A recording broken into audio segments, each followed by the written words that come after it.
আসসালামু রহমতুল্লাহ। যখন কি আমার কাছে বলে যে ভাইয়া আমি একটু দিনের পথে চলতে চাই, বা আমার মধ্যে আসলে কোনো প্রশান্তি কাজ করছে না, কোনো কিছুতেই কোনো কাজে শান্তি লাগছে না, আমি একটু ইসলামের দিকে ফিরতে চাই, আমি একটু রবের দিকে ফিরতে চাই, তখন বিষয়টা আমার কাছে খুবই ইন্টারেস্টিং এবং বিষয়টা মন থেকেই খুব ভালো লাগে। তো যাই হোক, মূল কথা হচ্ছে গিয়ে গতকাল রাতে আমার খুব কাছের এক ভাই আমাকে এই কথাটা বলল যে সে যতটুকু আমল করতেছে সে একটু দিনের পথে ফিরতে চায়। তো বিষয়টা আসলে খুবই আমার ভালো লাগলো। তো এই টাইপের হয়তোবা অনেক ভাই থাকতে পারেন, তাদের উদ্দেশ্যে আসলে আমি কয়েকটা পয়েন্ট বলতে চাই। আসলে আমি জানি না কতটুকু কাজে আসবে আপনাদের হেদায়েতের জন্য, তো আমি মনে করেছি যে এই বিষয়গুলো আসলে বলা দরকার। আমার দিক থেকে আমি মনে করেছি অনেক দায়ী বা অনেক ভালো ভালো আলেম, আমার থেকে অনেক জ্ঞানী মানুষরা হয়তোবা আরও অনেক ভালো ভালো টিপস দিয়ে থাকেন, কিন্তু আমার কাছে যে বিষয়গুলো ফার্স্ট অফ অল মনে হচ্ছে সেগুলো আমি আর কি বলতে চাচ্ছি। আসলে যারা একবারে নতুনভাবে দিনের পথে ফিরতে চাই, তাদের আসলে কয়েকটা কাজ খুবই গুরুত্বপূর্ণ, কয়েকটা কাজ করা দরকার। নাম্বার ওয়ান হচ্ছে গিয়ে বর্তমানে আপনার মধ্যে যে বাজে অভ্যাসগুলো আছে এটা একটা লিস্ট করে ফেলেন, যে আমি কি বাজে অভ্যাসগুলো আমার মধ্যে আছে, বা আমি যে কি খারাপ কাজগুলো করি এগুলো একমাত্র আমি ভালো জানি। তো সেক্ষেত্রে আপনি যেই কাজগুলো করেন এই কাজের মধ্যে ভালো কোন কাজ আর খারাপ কোন কাজ, ভালো কাজের লিস্ট না করলে সমস্যা নেই, আপনার মধ্যে বাজে যে অভ্যাসগুলো আছে, বাজে যে কাজগুলো, এই কাজগুলো লিস্ট করে ফেলেন। কেননা দিনে ফেরার ক্ষেত্রে আপনি চাইলেই সব কাজগুলো একসাথে বাদ দিতে পারবেন না, সেক্ষেত্রে আপনাকে আস্তে আস্তে এক একটা কাজ করে বাদ দিতে হবে। এই হচ্ছে গিয়ে আমার প্রথম পরামর্শ। নাম্বার টু হচ্ছে গিয়ে আপনার দৈনন্দিন চলাফেরা একটা রুটিন করে ফেলেন। আপনার সময়গুলো টাইম মেনটেনের মধ্যে নিয়ে আসেন, মানে আপনার যে কাজগুলো করবেন কয়টার সময় বা কোন টাইমে কি করবেন সব কিছু রুটিনের মধ্যে নিয়ে আসেন। এরপরে নাম্বার থ্রি, আমার অ্যাডভাইস হচ্ছে গিয়ে আপনি জামাতে নামাজ আদায় করেন। আপনি যেখানেই থাকেন না কেন জামাত যেন মিস না হয়, আপনার মূল ফোকাসটা থাকবে জামাতের দিকে। কখন আজান হয়, আজান হওয়ার পরে সাথে সাথে আপনার কাজগুলো সংক্ষিপ্ত করে যত দ্রুত সম্ভব মসজিদের মধ্যে চলে যাবেন। নাম্বার ফোর হচ্ছে গিয়ে বেশি বেশি তাওবা করা, ইস্তেগফার, আস্তাগফিরুল্লাহ আল্লাযী লা ইলাহা ইল্লা হুয়াল হাইয়ুল কাইয়্যুম ওয়া আতুবু ইলাইহি, এই ইস্তেগফার বেশি বেশি পড়া। কারণ আল্লাহ পাক রব্বুল আলামিন কোরআনে বলেছেন ইয়া আইয়ুহাল্লাযীনা আমানু তুবু ইলাল্লাহি তাওবাতান নাসুহা।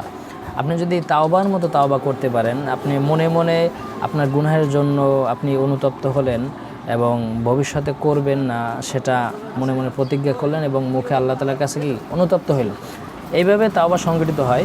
তো আপনি দিনের মধ্যে কমপক্ষে 100 বার তাওবা করবেন।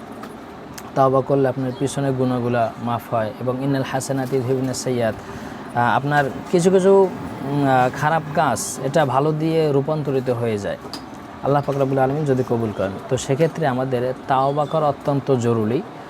তাওবার মাধ্যমে আপনি হেদায়েতের দিকে বেশি চলে আসতে পারবেন এবং আপনার মনে গুনাহের জন্য আপনার অনুতপ্ত হবে আপনার মনটা, আপনার নফসটা।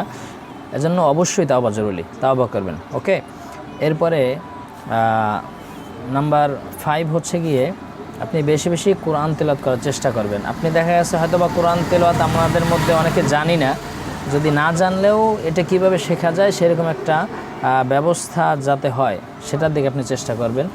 আর দৈনিক কমপক্ষে যতটুকু তেলাওয়াত করবেন অর্থ সহকারে পড়ার চেষ্টা করবেন। যদি একবার আপনার ব্যস্ততা থাকে, মোবাইলের মধ্যে একটা মুসলিম বাংলা নামের সফটওয়্যার আছে, এই সফটওয়্যারটা আপনি নামিয়ে নেবেন। এখানের মধ্যে অনেক কিছু আছে। এই সফটওয়্যারটার মধ্যে আমি নিজে ইউজ করি, আলহামদুলিল্লাহ খুবই ভালো একটা সফটওয়্যার। তো এখান থেকে আপনি কোরআন শরীফ অনুবাদগুলো পড়তে পারবেন, অথবা আপনি যখন থাকবেন ঘরে থাকবেন বা অফিসে থাকবেন, যদি একটা কোরআন শরীফ থাকে এই কোরআন শরীফটার অর্থ দেখবেন, দৈনিক কমপক্ষে 1 পৃষ্ঠা হলে একটু পড়ার চেষ্টা করবেন। আল্লাহ পাক রব্বুল আলামিন এই আয়াতটার মধ্যে এই অর্থগুলো কী বললো সেটা একটু রিয়েলাইজ করার চেষ্টা করবেন, চিন্তা করবেন, ভাববেন। প্রয়োজনে রাতের সময়টা আপনি বেছে নেবেন যে এই আয়াতটা নিয়ে আমি যেন রাতে একটু গবেষণা করতে পারি, চিন্তা করতে পারি যে আল্লাহ তাআলা এখানে কি বললেন। ওকে, এরপরে লাস্ট আমি বলতে চাচ্ছি নাম্বার 6। নাম্বার 6 হচ্ছে গিয়ে আমাদের মধ্যে এই বন্ধুবান্ধবের পাল্লায় পড়ে অথবা বিভিন্ন ফাংশনে যে কোনো কাজের মধ্যে অনেকে আছি অনায়াসেই মিথ্যা কথা বলে ফেলি।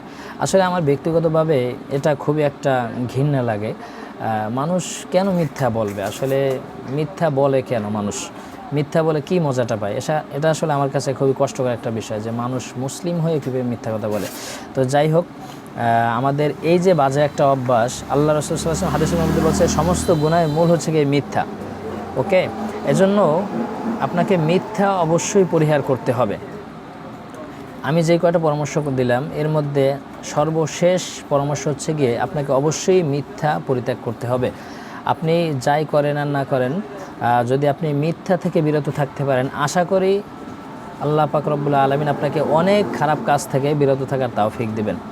তো আসলে আমার এই 6টা পরামর্শই দেওয়ার উদ্দেশ্য ছিল। হয়তোবা জ্ঞানী মানুষরা আরও অনেক ভালো কথা বলে থাকবেন। এরপরে হয়তোবা আপনি যদি এটা মানতে পারেন, এরপরে আমি আসলে আরও সামনে বলার চেষ্টা করব।